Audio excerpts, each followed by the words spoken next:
Alright, day 10. So, I'm showing you off this pyramid. The vintage 1980s pyramid. Called the Pyramid. The Pyramid.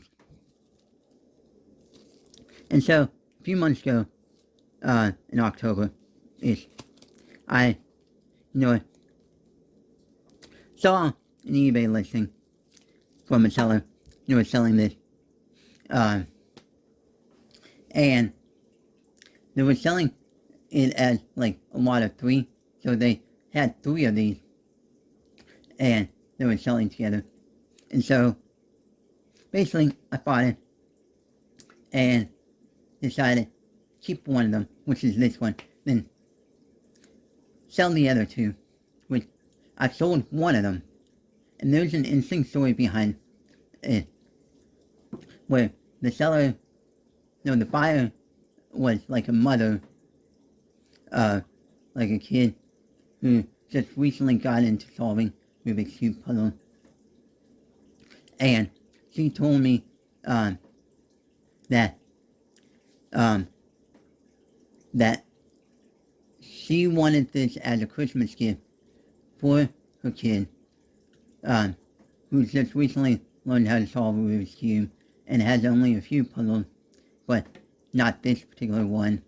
And so I said, yeah, sure, why not? And the thing is, I gave her the cube. I sent her the puzzle, along with a note, a free gift.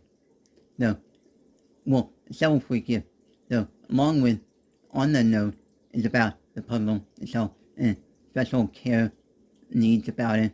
And also gave her some more tips and information about where to find these twisty puzzles and get the best deal. Like go to Speed Cube Shop, the Cube Go, HQ Now Store, Cube ZZ, and places like that.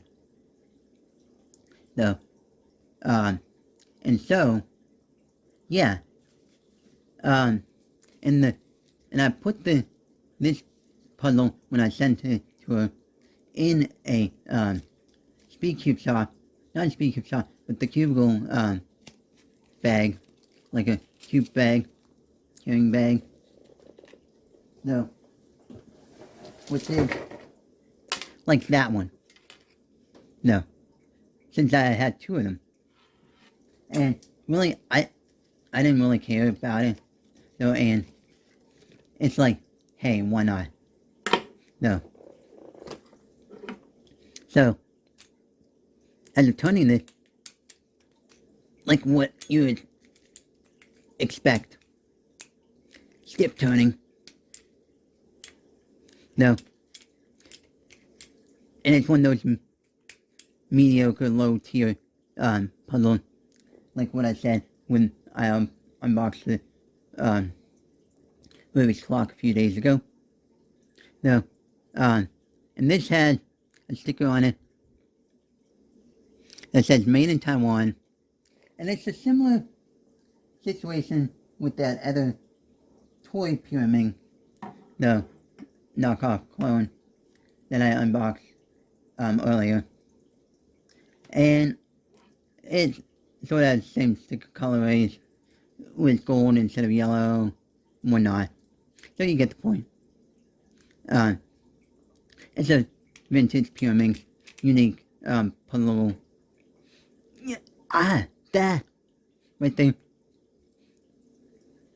Yeah, I can't turn. I don't know if it's, yeah, that one I can't turn either. That one I can't turn either. And if I remember correctly, when I was